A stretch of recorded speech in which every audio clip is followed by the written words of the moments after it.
you seen the latest edition? I suppose you have. I suppose you feel pretty much as I do about it. Awful, isn't it? The headlines, I mean. Death, destruction, upheaval, unrest. It makes you wonder what the world's coming to. Yes, sir. What's the world coming to? Men's souls wrestle with the thought of tomorrow. And today is the eve of tomorrow. Can I face it with confidence? I suppose you've asked yourselves that question too. Can I face tomorrow with confidence?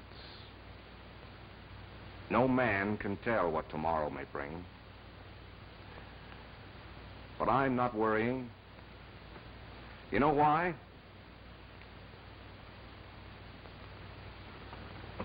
Well, a long time ago, almost 40 years it is now, I hired a man to do my worrying for me. Oh, dear. Oh, dear. Makes you want to go off someplace and bury your head like an ostrich. This is no laughing matter, Jim. All those headlines. I don't know what to think. I'm worried, I tell you. You've been worried about something as long as I've known you. But this is different. Yes, and each new worry has always been different. Why, you worried about the lean years of the Depression. You worried about the big years of the 20s. But all I know is that this is different. Jim, we'll never survive this war. That's what you said back in 1917. But we did survive, didn't we, Ellie? But I'm talking about now. Now, all I can see is chaos and confusion and panic. Oh, that's a good old word. There was a panic. Oh, years and years ago. That's before you came with us, Ellie. That was before you could afford a secretary. You know, Larry here was all against my hiring you. I've suspected as much these 30 years. Yeah, he didn't think you'd stay 3 months. He didn't think you'd be in business 3 months. This is no time to go digging around in the past for laughs. I'm not digging around for laughs, Larry. I'm digging for confidence to face the future. Future?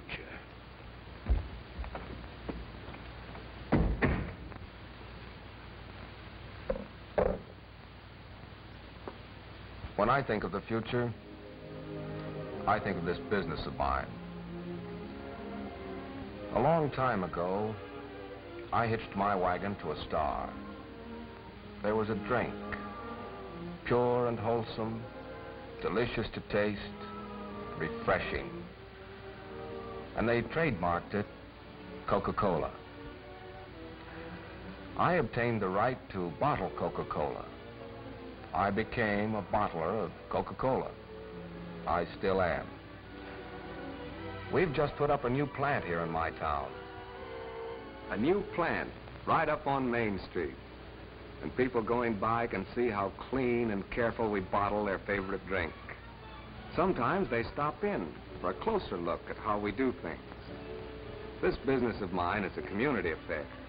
My bottling operation, well, it isn't the biggest in the country, but then it isn't the smallest. As bottlers go, I'm just somewhere in between, I guess. My business is kind of like my town. A town still small enough to protest turning the park into a parking lot. A town still small enough to respect the old trees along Main Street. One of those places too small to be a city and too big to be a village. Just a town. Just somewhere in that nice middle ground. That's me and my business, too. When I think of the future, I think of the men and machines and friends and ideas and philosophy and spirit that have brought Coca-Cola where it is today. Today seems a clutter of confusion. But maybe if we back away from it, step by step, and see from whence we came, it'll help us to see where we're going. All our yesterdays met the trials of the times. And our last big trial was called the Depression. Now, if you go back a couple of years, you'll find us going over the plans for this new plant. Larry and Ellie and Ben. Ben is our sales manager. And this space here is going to be the meeting room, where our salesmen get together for conference. Show me where my office is going to be. Well, let's see now. It was our new home, you see. Our new home. A business is like a family, if you know what I mean. And we were all happy and excited going over those plans. That is, we all were except Larry.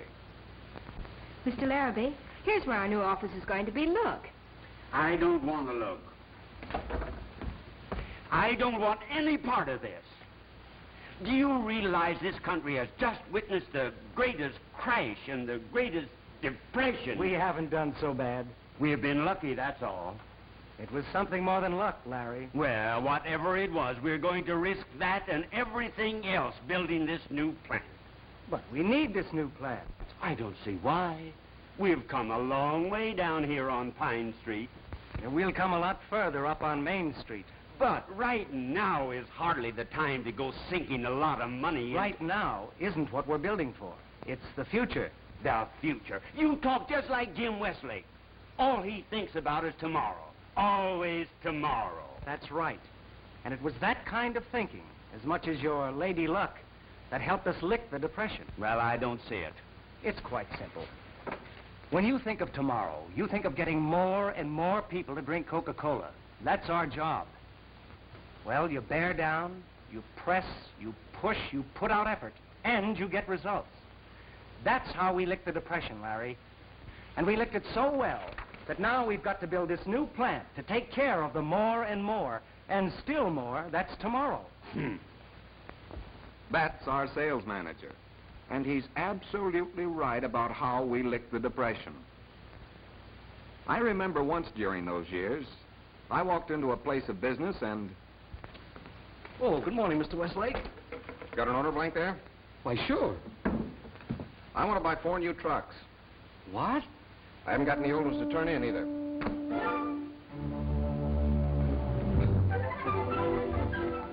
Now, the reason I went out and bought those 4 trucks was... I suppose you think I'm hipped on this idea of calling so often on the dealers. Go on, Ben. Speak your piece. All right. Our job is to sell more Coca-Cola. Always more and more. Where do we sell Coca-Cola? In these spots, Jim. These spots marked on the map. These are dealer stores, places where people spend their nickels for Coca-Cola. So what? So, if we're going to get more people to spend more nickels at these spots, our salesmen have got to spend more time there. They've got to have the time to do a complete merchandising job. That means more men and more trucks. Larry, why didn't you say so in the first place? Oh, Larry, I've never been afraid to put out, have I? Did you call me, Jim? Get ready to put some more men on the payroll. More men? I'm going out and buy 4 new trucks. But, Jim, there's a depression. So there is a depression, so you run along and worry about it. Ben and I'll knock the pants off it. Hi there, fellas. Hiya, Sam. Found a job yet? Not yet. Well, times is tough, all right. Yeah, I'll say. 2 bottles of Coca-Cola. He'll pay for 'em. None of that now. I'll match it. Lady Luck. Larry's always talking about it. Well, in one respect, we were lucky in the way we rode out of the Depression. Our Lady Luck was Coca-Cola. A bottle of Coca-Cola is just a little thing. It costs just a little, yet it's truly one of the pleasant things of life. People enjoy stopping at the bright red coolers for an ice-cold bottle of Coca-Cola. Time out for refreshment, enjoyment, sociability, the pause that refreshes, we say. And the price, 5 cents, puts it within the reach of everybody. An awful lot of nickels rolled in during those Depression years. Maybe it's because people had more nickels to spend those years than anything else.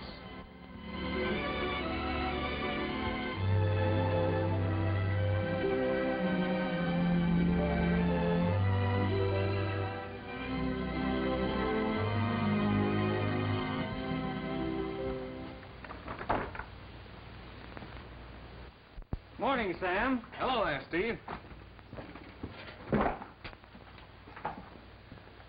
Well, how's the new cooler working out? Oh, fine, fine.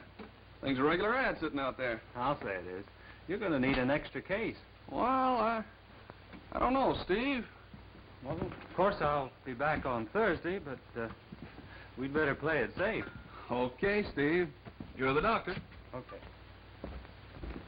So long, Sam. So long. Come back soon. You bet. Hey, how's your dad these days? Oh, all right, I guess. Only trouble is he won't stay retired. Still comes down to the store, does he? Yeah. In and out 2 or 3 times every day. It's awfully hard for him to learn to take it easy. Yeah. Especially after he's been on the old harness so many years. The future of Coca-Cola, the getting of more and more people to drink Coca-Cola, is in the dealer's hands. We sink or swim, slump or succeed by the way he feels about Coca-Cola, because he holds forth free spokesman at the places where people spend their nickels. We must thank our dealers, folks like Sam, for helping us through the Depression. And we must thank our salesmen, boys like Steve, who did a merchandising job out on the routes. Merchandising, that's a pretty highfalutin word. But in plain, everyday English, it means helping the dealers sell what you sell them. Helping the dealers.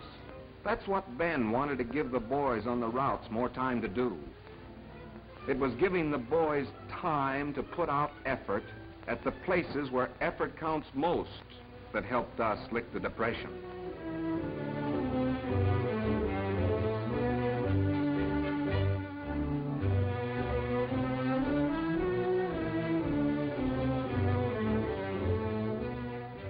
Now you sit right down here. And don't you touch anything. All right, Mama.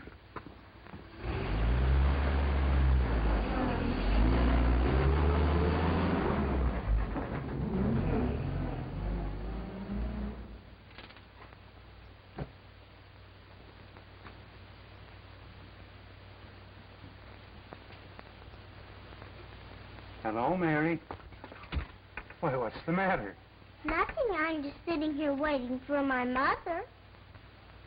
How about a bottle of Coca-Cola? Oh, thank you, Mr. Tompkins.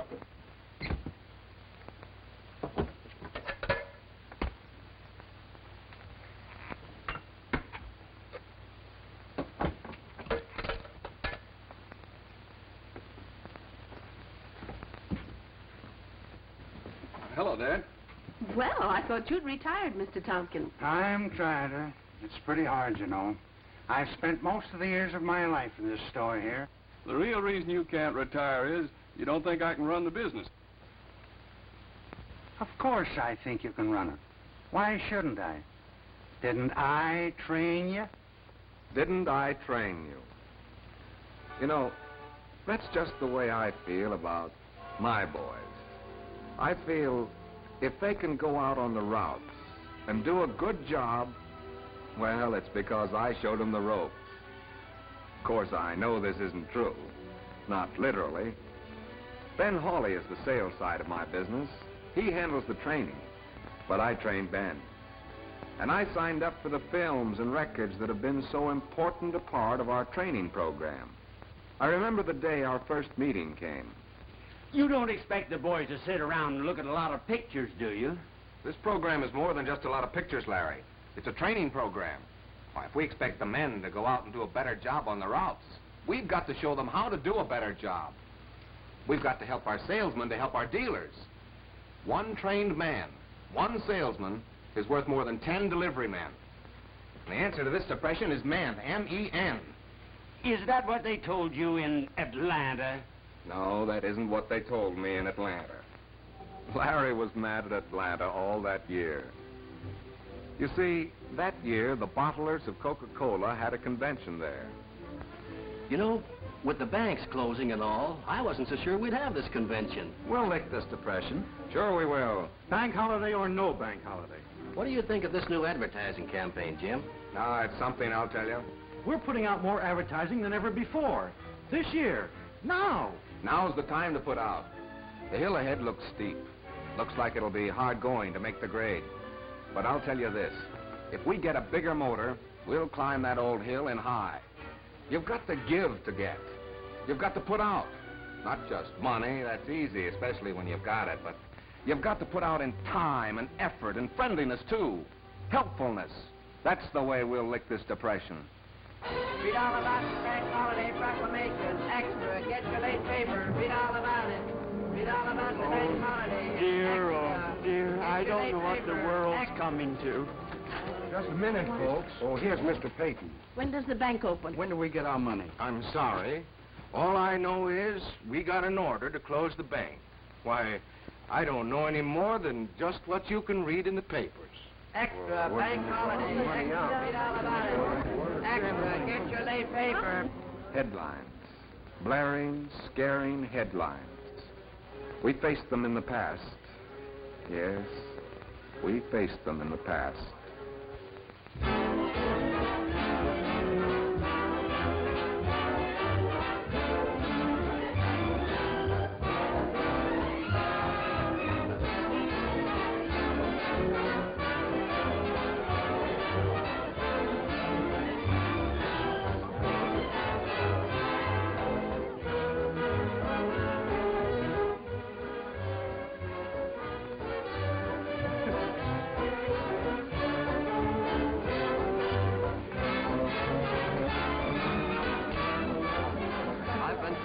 Big deals in my time, but this is the biggest I've ever run into. Hurry up, honey. We'll be late for the dance.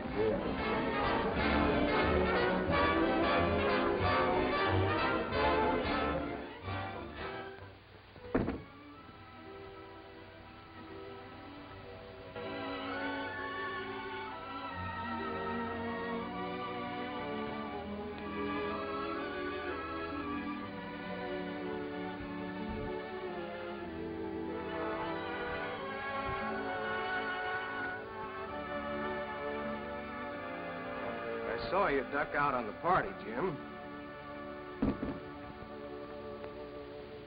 I just came up here to listen to our radio program. We've come a long way in our advertising. You've come a long way in your business. Why, I remember the time when you used to run around with a horse and wagon selling Coca-Cola. Yeah, I've been thinking about that past. I always do when I want to get a line on the future. I hope you've been thinking about that little proposition we talked about the other day. You know, life's funny, Pate.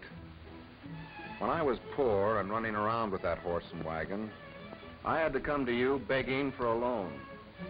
Now I'm running around a golf course. You're running after me. Well, I'm sorry about that loan, Jim. But things are different now. These are big years. You ought to spread out, put some money in some other things. Take advantage of your opportunity. Up to now, my opportunity has been with Coca-Cola. I figure it still is. I figure that's the place for me to spread out. Look, Pate, in the old days, you were a pioneer, I know. You were young and you were filled with courage, daring, alertness, going and doing. But those days are over, Jim. Now you're a big man. Now you're a success.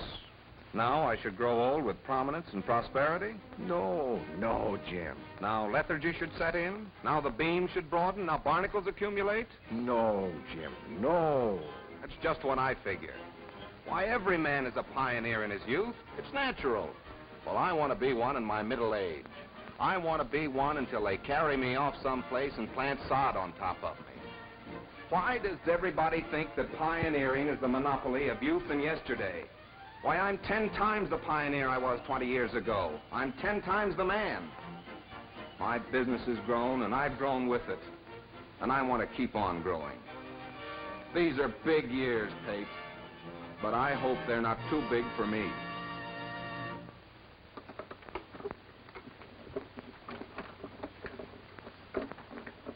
I'm out for Coca-Cola. Boy, oh boy. What a wonderful idea, Helen, to serve Coca-Cola at home. They're selling it in cartons now. Carton? Yes, 6 bottles in a little pasteboard container. We buy 2 or 3 of them every week. Business was good in the 20s. More and more people came to enjoy the pause that refreshes. Business was good, and we aim to keep it good.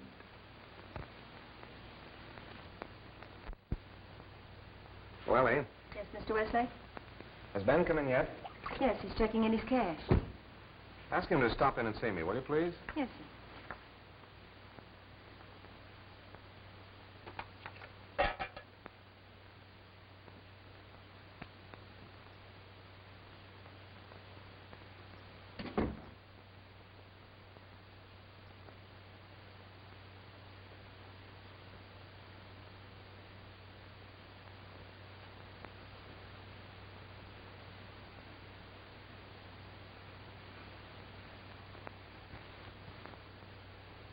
You wanted to see me? Come in, come in. Sit down, Ben. How long have you been working for me? Oh, almost 7 years. You like your job? Yes, sir. That's too bad. You're through with that job, Ben. You're through driving a truck. You're fired. But just a minute, Here's Mr. the daily Westlake. sales report. Don't give it to me. Don't get... Well, Jim, the daily sales report. Give it to our new sales manager. New sales manager? Mm-hmm. What are you talking about? Ben's through driving a truck. From now on, he's going to head up the sales side of this business. Well, what are you going to do, Jim? Retire? Oh, no, Larry. It's just that I've been leaning pretty heavily towards production these past few years. Now I've got a man to supplement me on sales. But if Ben isn't going to be driving the truck anymore, we'll have to... Hire a new man to take his place. But that means extra salary. Don't you worry about the extra salary. I'll take care of that in extra sales. Oh, dear. I can see right now you're going to be worse than Jim Westlake.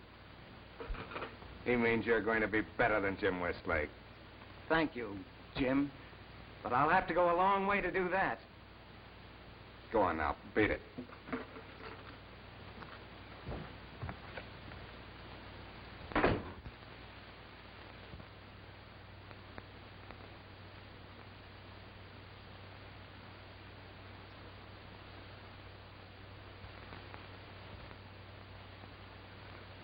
It's hard to grow up and share your job, especially when you've started out as the whole shebang.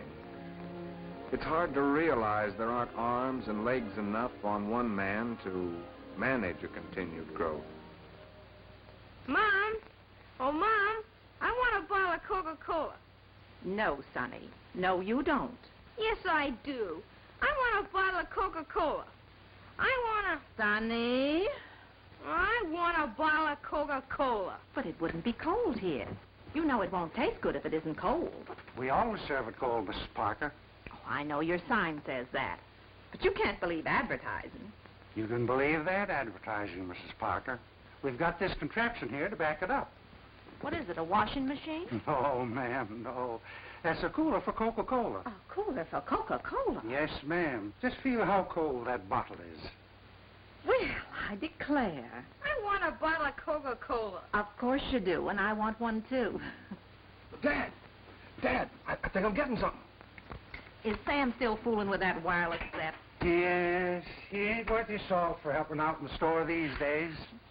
Do you think that invention will ever amount to anything? Well, you never can tell. Boy just in here said he got New York last night. New York City? That's what he said. Well, I don't believe it. Why, you can hardly hear New York City on the telephone. Hello, Mr. Tompkins. Hello, boys. 2 bottles of Coca-Cola. Sam, there's customers out here.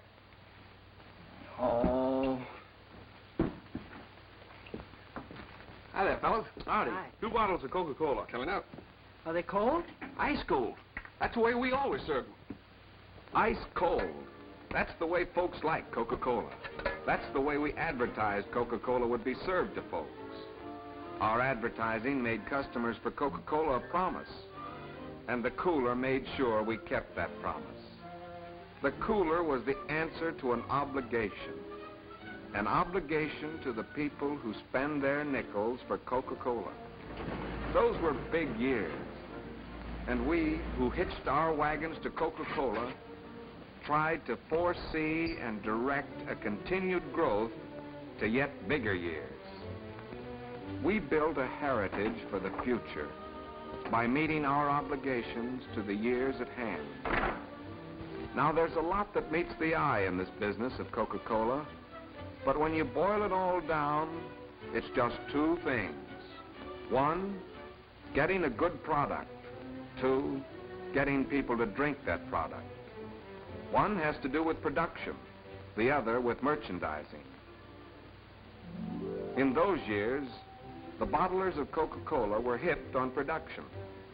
Well, if you ever get out to my part of the country, I want you to stop in and see a real plant. Why, I've got the neatest operation. Yeah, we know, Plant inspector said so. Well, I know how you feel. I'm mighty proud of my new layout. Everything's just about perfect. Gas pressure, syrup throw. How about your new soaker? Fine, fine. Why, those bottles come out shining. Just like everything else around the place. All this talk about plants and equipment was really talk about standards. In those years, the bottlers of Coca-Cola did some headwork on bottling standards. And some other men of Coca-Cola did some headwork on manufacturing standards. In those years, each one of our manufacturing plants established a modernly equipped laboratory. Graduate food chemists were employed to analyze each ingredient that goes into the making of Coca-Cola. Each ingredient. And each finished batch of syrup had to measure up to certain set standards before it was shipped to any bottler of Coca-Cola. Bottling standards, manufacturing standards. Don't they all add up as answers to obligations? Obligations to the people who spend their nickels for Coca-Cola? Of course they do. In our advertising, we promised a drink that was healthful, palatable, and uniform. And inside our plants and laboratories, we did the kind of work that backed up that promise. Those were the big years. And with them, we grew big. But we realized that bigness is also a responsibility. We realized that bigness is only justified by better performance. It's just head work and horse sense that tells you to meet your obligations to the years at hand.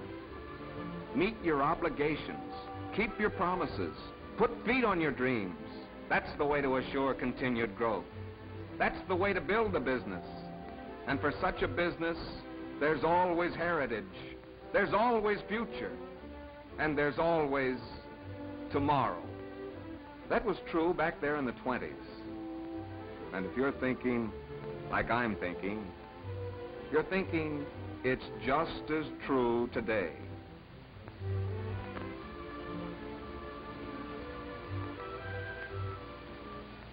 Today? Oh, yes, I'd almost forgotten about those headlines. Extra, extra, worry all about it. I'd almost forgotten those big years known as the 20s didn't start out so big. Those 20s started out with the Depression, too. Only we didn't call it a depression in those years. Things just aren't normal now. But we'll get back all right. We'll get back to normalcy. Say, aren't you Jed Hawley's boy? That's right. I'm Ben Hawley. Well, you look mighty down in the mouth. What's wrong? When you see an ex-soldier sitting on a park bench, what's usually wrong? No job? No job. Well, buck up. You'll find something. Keep smiling. Just keep smiling. Yeah, keep smiling. I know. It was right after the war, remember? Right after the war. The boys came back from somewhere in France, and I remember the parade in our town, the Victory Parade. The plant was on Juniper Street then, and... Bill, unless you can see it better. Come in here. You can see Come on, Larry, watch the parade. Here. Come on, Larry, it's a parade. Oh, they're coming down Juniper. Come on. Yeah, here they come. Come on, Larry. Oh, down.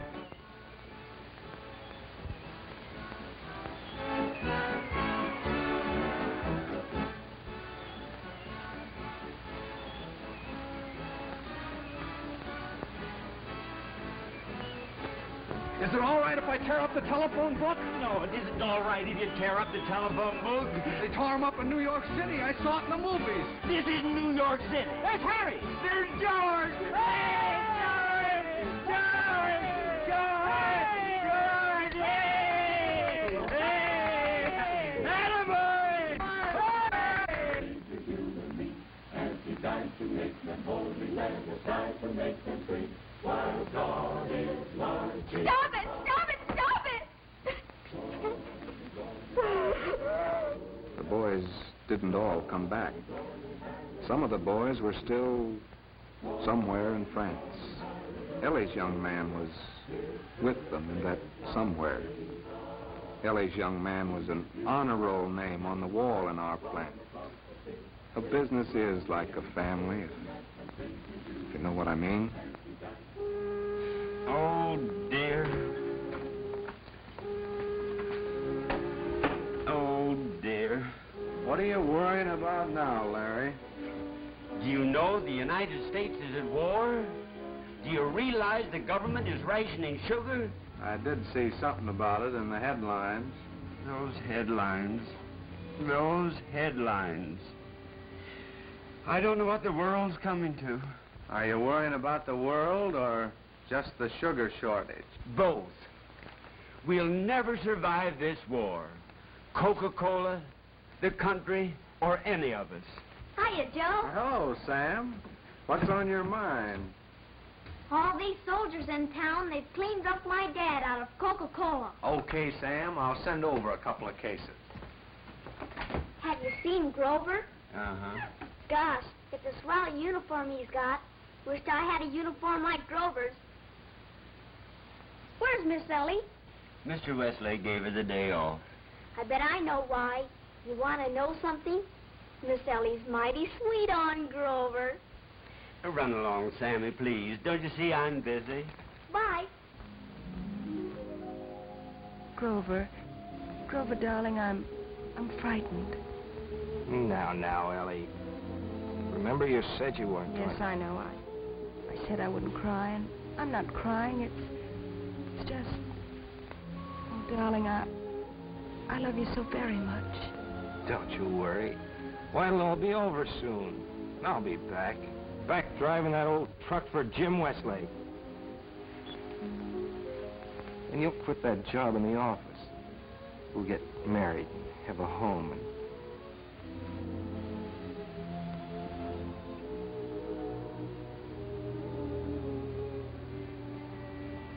The long trail that leads back through the years isn't always a comfortable journey.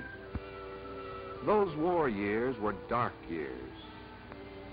But we had faith, faith in the future, faith that we would come through, faith that if this country didn't remain a country, didn't survive, then no country on earth would survive.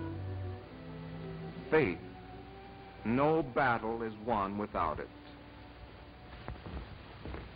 2 bottles of Coca-Cola. Yeah?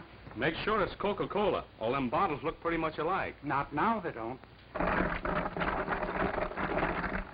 Is that Coca-Cola? Yes, sir. And that's the brand new bottle for Coca-Cola. The hobble skirt bottle. They patterned it after the hobble skirt Betty wears. It's the hobble skirt bottle. Pretty nifty, huh? I'll take the hobble skirt. I'll take Betty. Thank you, boys.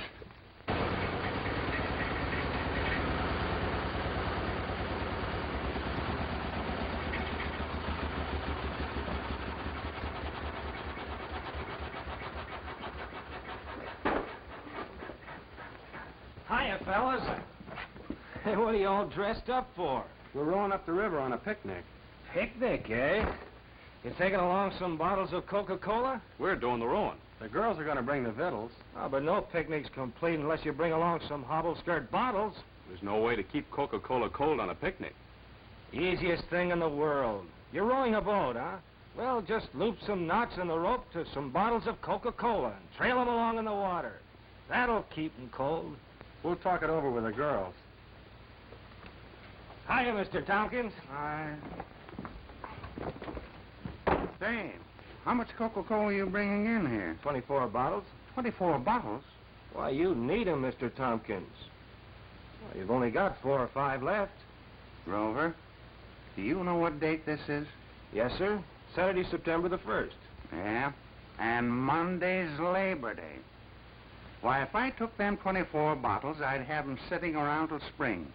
I've been handling Coca-Cola for Jim Westlake ever since he went in business. I remember.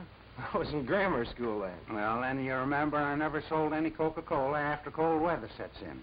Yes. And I remember wishing you did. Why? Well, because I got thirsty in cold weather just the same as I did in hot weather. When I got thirsty, I thought of Coca-Cola. Grover, you're trying to sell me something. Well, that's right, Mr. Tompkins. I am. But I feel it's to your advantage to be sold. The reason you haven't sold Coca-Cola after the cold weather sets in is because you've stopped featuring Coca-Cola. Now, if you kept this tub out here after Labor Day, you'd find folks would keep right on buying after Labor Day. A few weeks, maybe.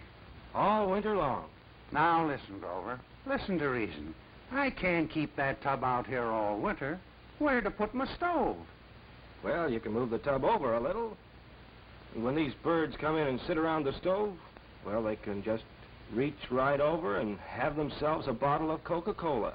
You know, folks can get mighty thirsty just sitting around a fire. If you've got something that answers that thirst, well, that means more money in your cash drawer. Do you expect me to buy ice for this tub all winter?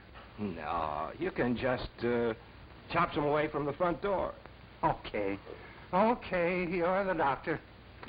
But only till Thanksgiving. I don't believe there's a man living that'll drink Coca-Cola after Thanksgiving. The pioneers in this business had battles aplenty. And one of the biggest battles was the Battle of Labor Day. The battle to make this business a year-round business. You may think Grover there was slightly high pressure in his merchandising methods. I don't look at it that way. To me, it was faith shining through that boy. He believed in the rightness and goodness of Coca-Cola. That faith was so much a part of that pioneer, he couldn't help talking it morning, noon, and night. Well, so you've come back for Coca-Cola to take on that picnic. Well, not exactly. The girls are bringing the fiddles. And you're bringing the Coca-Cola. Fine. Coca-Cola? Oh, that's a wonderful idea. I don't know. Come on, be a sport. Put your hand in your pocket. All right.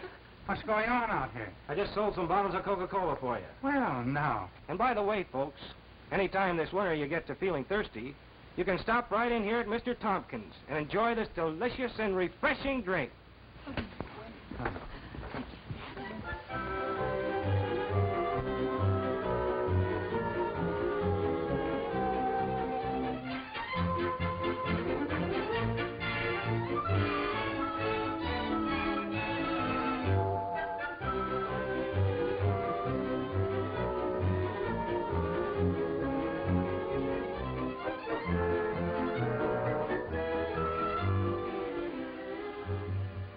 I'll never forget the day Grover came to work for me.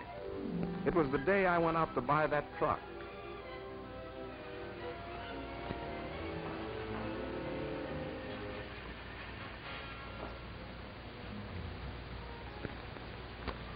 Well, Mr. Westlake, got the order all made out. All you have to do is sign. You seem pretty sure that I'm going to buy this truck. That's right. What makes you so sure?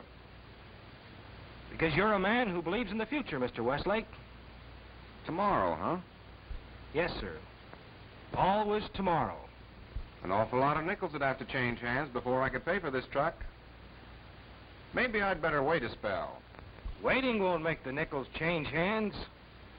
This truck will do that, because this truck is a means of getting oftener to the places where the nickels are spent. The oftener you get to your dealers, the more you can talk to them about selling more Coca-Cola. Now, you want to sell more Coca-Cola, don't you? Why, sure. You want your flow of nickels to get bigger and bigger all the time, don't you? Sure, sure. Very well, then. Sign here. You know, there's just one thing you overlooked. I don't know how to drive a truck. Why, there's nothing to it. I'll show you how. I don't know. It looks mighty complicated. Why, there's nothing to it, How would you like to drive it for me? What do you mean? I'm offering you a job. What? You said this truck would sell more Coca-Cola. That's right, it will. No, the man in the truck will do the selling. You believe the things you just said, don't you? Of course I believe him. All right, then. You're hired.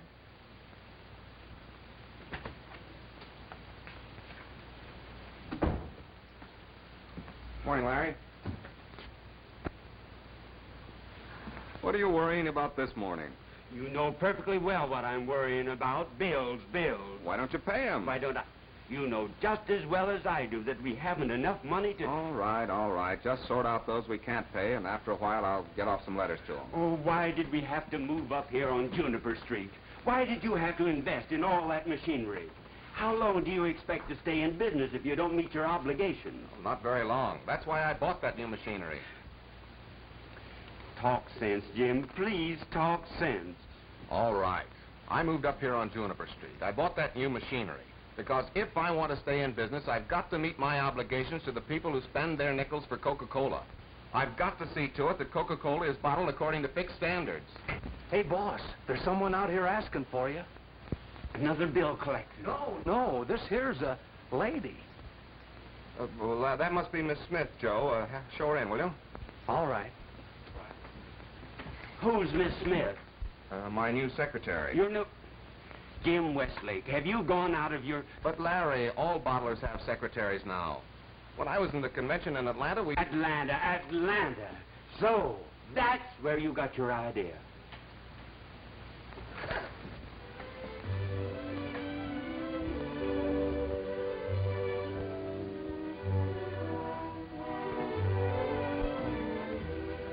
Good morning, Miss Smith. Good morning.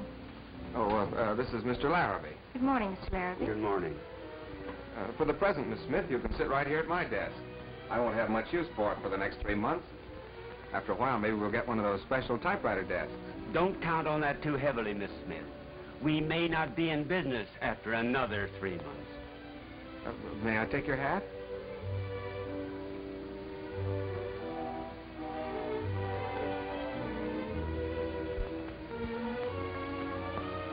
You won't have to worry about anything around here, Miss Smith. Mr. Larrabee does that for all of us.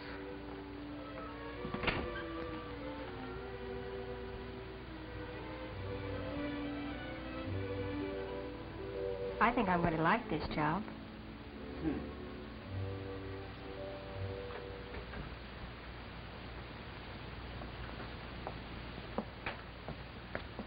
If you like, I'll dust off your desk. Miss Smith.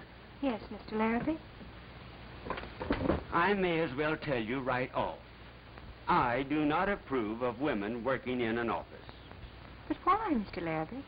I think a woman's place is in the home, and I'm thankful you won't be with us very long. You mean you don't think Mr. Westlake will be in business? I mean, I'm perfectly aware of why young women take jobs in offices. Why is it? It's the modern method of getting a man. Well, what makes you think I'll, get a man, as you call it? Because you're so pretty. Say, did you hear the story about the panic? Which one? The one about why is a panic like a picnic? Heck, yes. They told that one back in 1893. This panic of 1907 isn't going to be any picnic. Don't you think maybe folks have always said that? When times weren't normal, when things were kind of depressed? Maybe so, maybe so. It seems to me that if we bear down, press, push, put out effort, we can lick any trial that comes along. Say, what do you think of this new advertising campaign? Oh, it's something, I'll tell you. Especially these oilcloth signs. Put out enough of them, and we'll ride out of this panic all right. Why, we'll be putting on extra wagons. Putting on extra men. Hiring private secretaries. Yesterdays. Cheerful, glorious yesterdays. It was something more than luck that brought us up through the years, though Lady Luck had a lot to do with it. The goodness and rightness of Coca-Cola was there from the start. It was truly delicious and refreshing.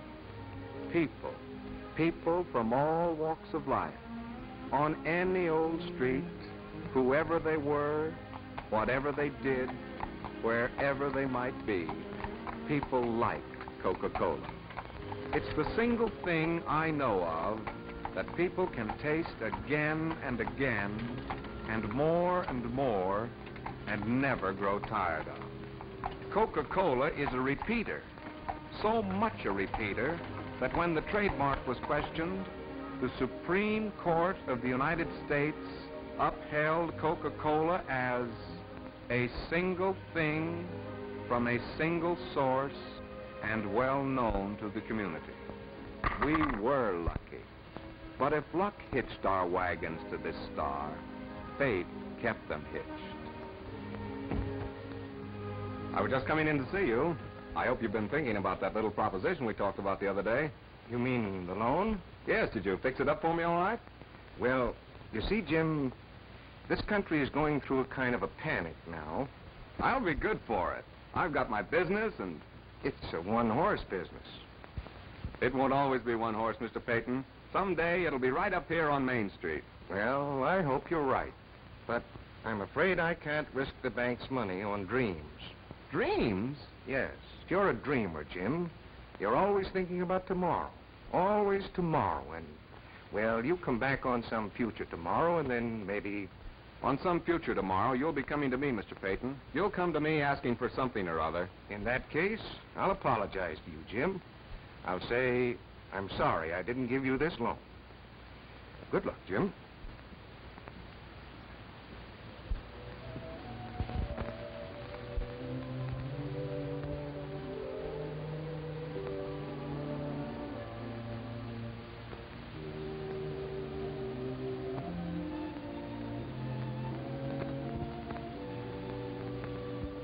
Faith, that inward something that makes a risk a sound investment. In the early years of this business, the bottlers of Coca-Cola took risks aplenty. It wasn't much they risked when you add it all up and measure it by today. But in those yesterdays, it was everything. The pioneers in this business risked their all.